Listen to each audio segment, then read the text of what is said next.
Did you ever just have a breaking point where you just cried? Yeah, I sat here and cried one time. That was like right before we got the, like a day before we went into the doctor's office, and I was like, you know, just at the height of my brain going ding ding ding ding ding.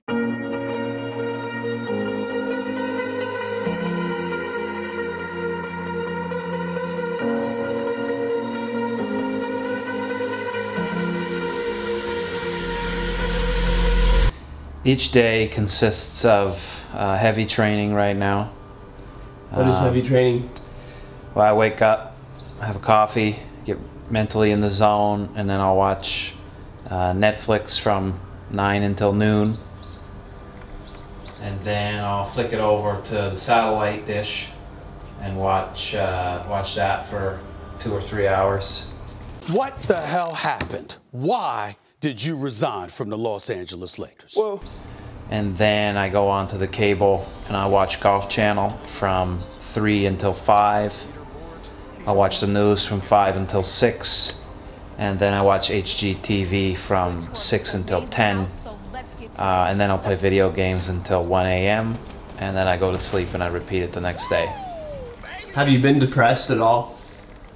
Have you, like, this might sound weird, but almost like wanted to like relapse or something? Oh, I mean, I've been deeply depressed. I was deeply depressed for like 3 weeks. I sat on this couch and just stared at the wall for about 3 straight weeks. But then when I finally found out that it was a broken bone, as opposed to some thing I have no idea what it is, it hurts. I can't run, I can't race, but I have no idea what it is.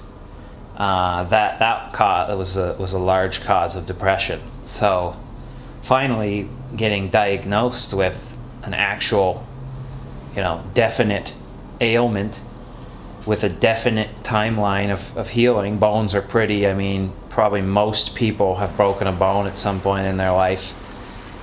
It's pretty common.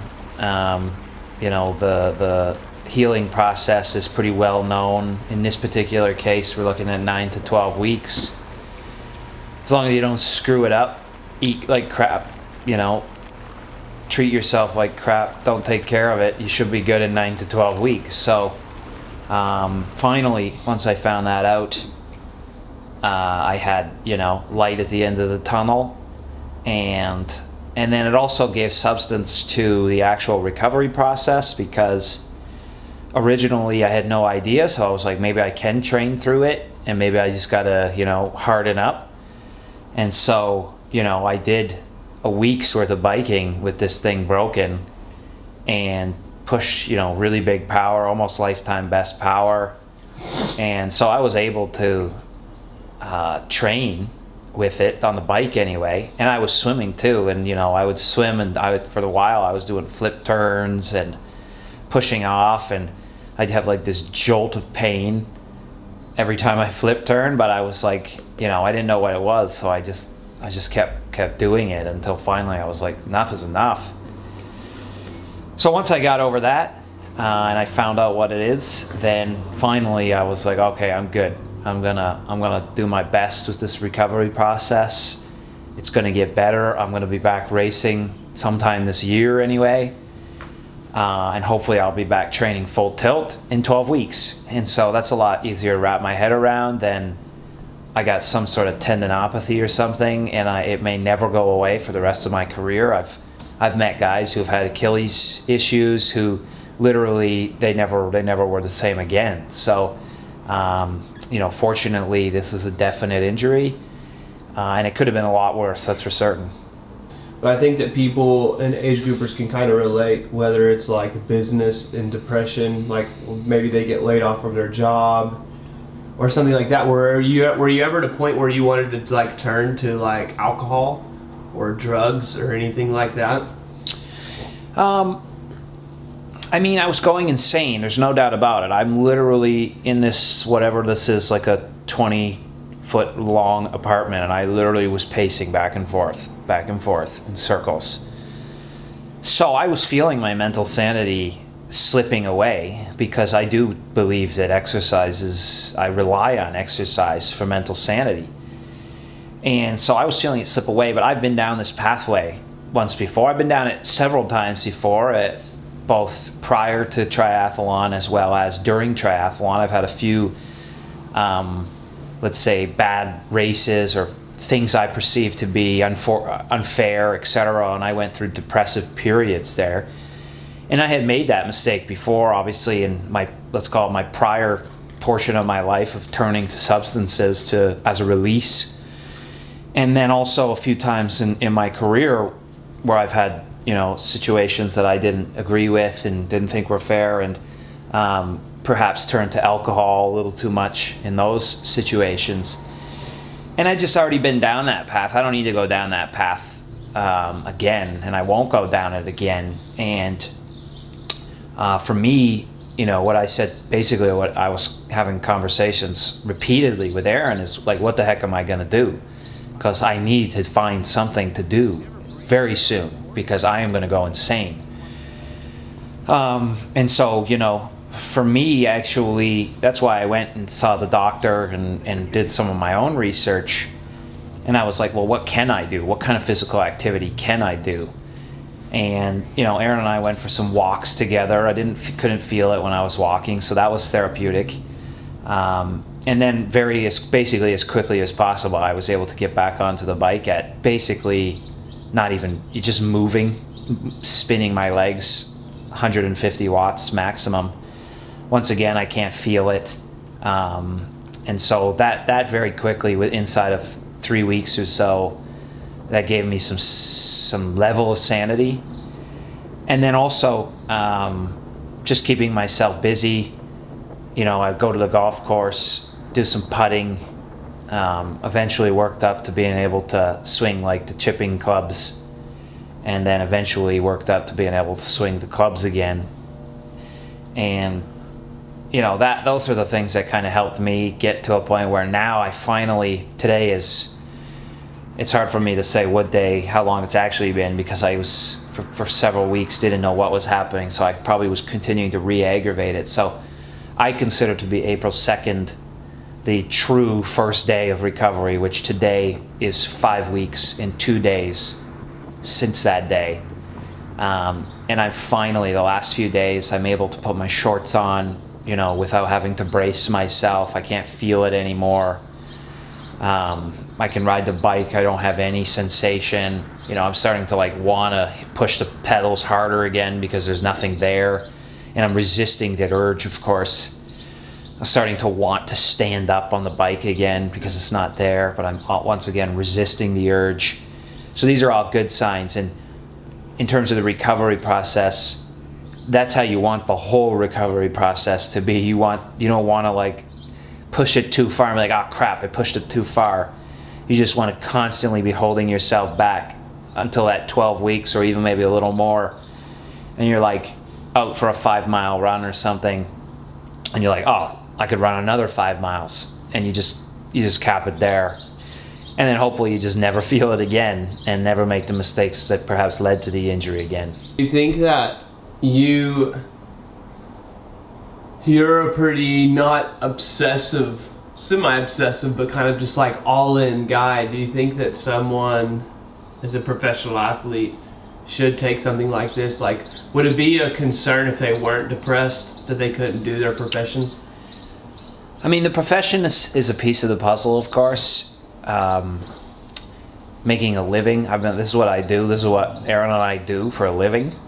So, and the other thing you start to appreciate too is you have a team around you. And when you aren't functioning properly, the team is not functioning properly. So, for instance, you didn't come here for a month because there was nothing to do. Literally, you're going to literally film me staring at this wall for 1 straight month because I literally was playing a waiting game for the first 4 weeks, basically. And so it hurts everyone. It hurts the whole team. So, you have that component to deal with. You start to feel a little bit of the weight on your shoulders. You're only as good as your last performance. And, you know, my last performance now was back in December. And so you start to feel the pressure. Guys are starting to race. Guys are putting up good results. And you start to feel the pressure of like, oh, wow, I'm falling into irrelevancy. And it happens fast. You become irrelevant really fast. At least it feels that way. So there's that component. But those are kind of irrelevant actually to the most important piece of the puzzle, which is mental health and sanity. And exercise for me, and I believe for just about everyone, it should be anyway, provides mental stability, you know, is a release of energy, makes you centered, makes you centered. And for the first, you know, 5-6 weeks anyway, when I actually fell and then I, you know, really deteriorated quickly, I was like, oh my God, I don't know if I'm going to be able to run again.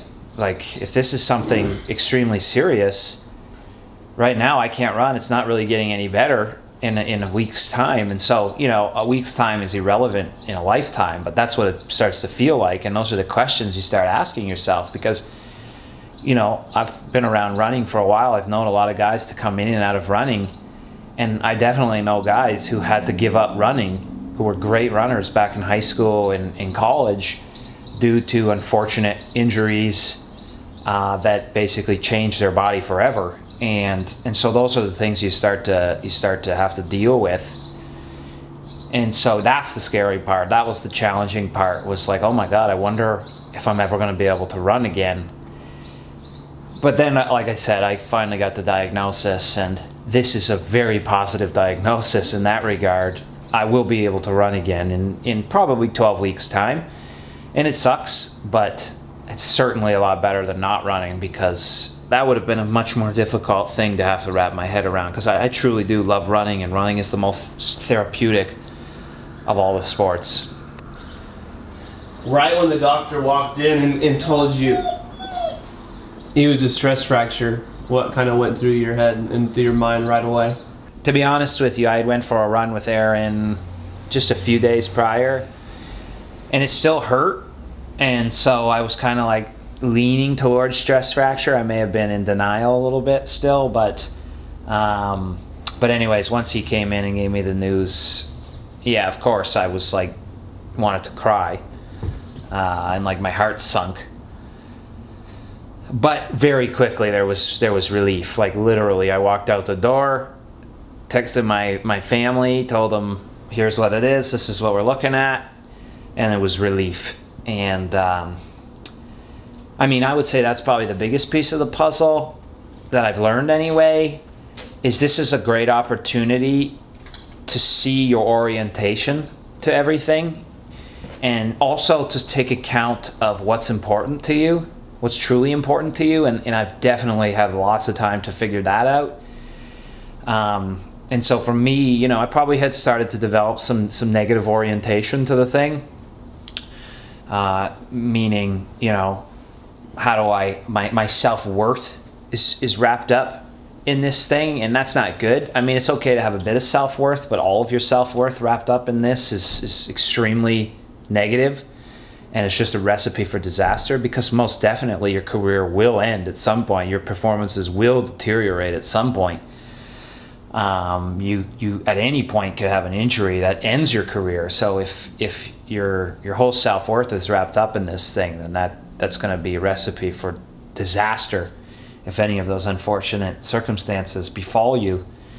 So it's a great opportunity to take stock of that and to make corrections if you need to, and I've definitely had an opportunity to do that. But then also to take stock of what's actually important to you. And so I go and I look at, you know, what is it that why am I doing this thing? What am I doing this for? Am I doing it to create YouTube videos and stuff? Am I doing it to create a following? Like, and the answer is a definite no. That's all great, and that's all, you know, fine and dandy, above and beyond. But at the end of the day, what do I love? I love when that gun goes and I get to test myself, regardless of the training I've done, blah, blah, blah, regardless of the competition, you know, regardless of whatever happens during it. I love to test myself when the gun goes, and you know, nothing else matters other than that. That is what I love, and that will never change. I've always been that way when I was a kid, and I think I started to probably over time, you start to pile on more and more layers to something. When I think back to 2013, my first professional race in Muskoka, there was only one thing, and it was that gun is gonna go, and I am gonna put every ounce of energy in my body, in my mind, in my being towards going towards that finish line as fast as I can, to the best of my ability. And you know, you start to pile on layers and layers, and that happens, of course. You win a couple races, people start to come out, and all of a sudden, you know, it clouds what it is that you love and what it is that you're doing with your life.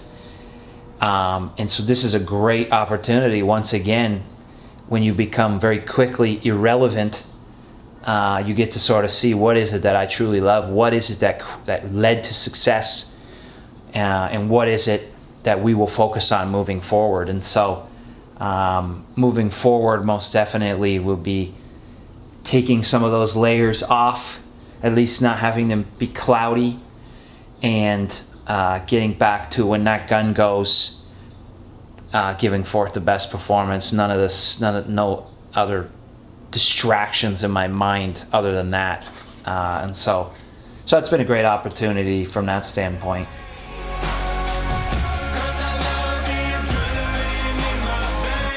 I'll do what it takes.